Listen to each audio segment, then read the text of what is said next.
we can write the nth Fibonacci number as the sum of the n minus 1 and n minus 2 Fibonacci numbers.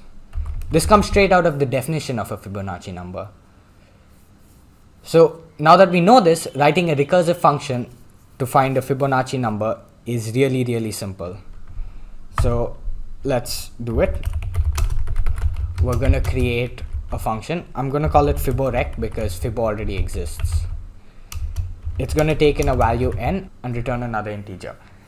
So really all we have to do is say return Fiborec n minus 1 plus Fiborec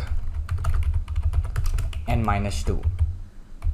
Now we need a base case because otherwise this program's never going to stop and we're going to run out of memory. So the base case is if n is less than 2. So that's for these two. The 0th and 1st Fibonacci numbers are just 1.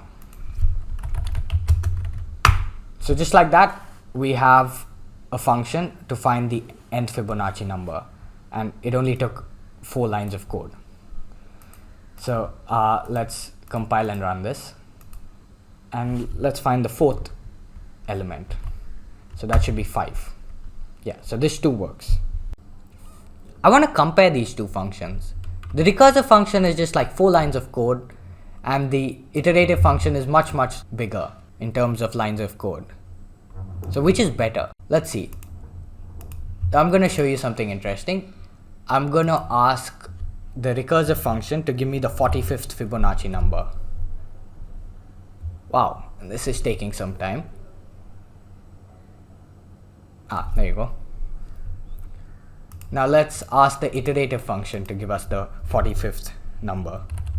See that? It was instantaneous. The recursive function took like a few seconds, while the iterative function was instantaneous. And if you ask for, say, the 60th number, the recursive function is going to take much longer. Yeah, I'm not even going to wait for this. But if I take the iterative function, it's still going to find the answer just as quickly.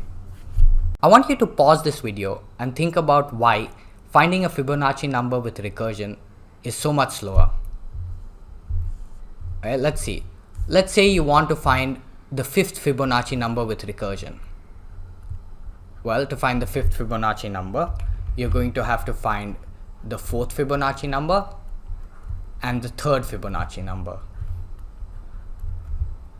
To find the 4th Fibonacci number, you're going to have to find the 3rd Fibonacci number and the 2nd Fibonacci number. And for the 3rd, you're going to have to find the 2nd and the 1st. Now the 1st is the base case,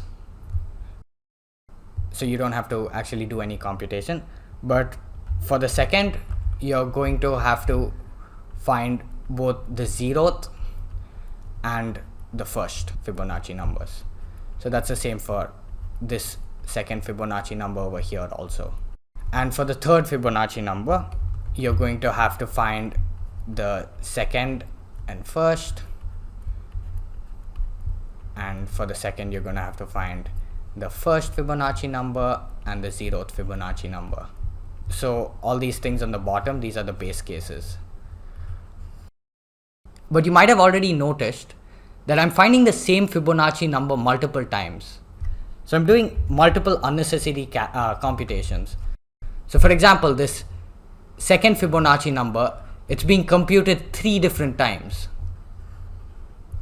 And this 1st and 0th Fibonacci number are being computed so many more times. Whereas if you're using iteration, you're only computing each Fibonacci number once. So the chain looks something like this. I've gone ahead and experimentally compared both the methods, and you can see it by this table and graph.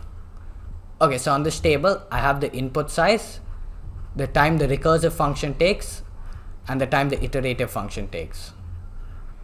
And you can already see with a size of 10, the iterative function is 5 times faster.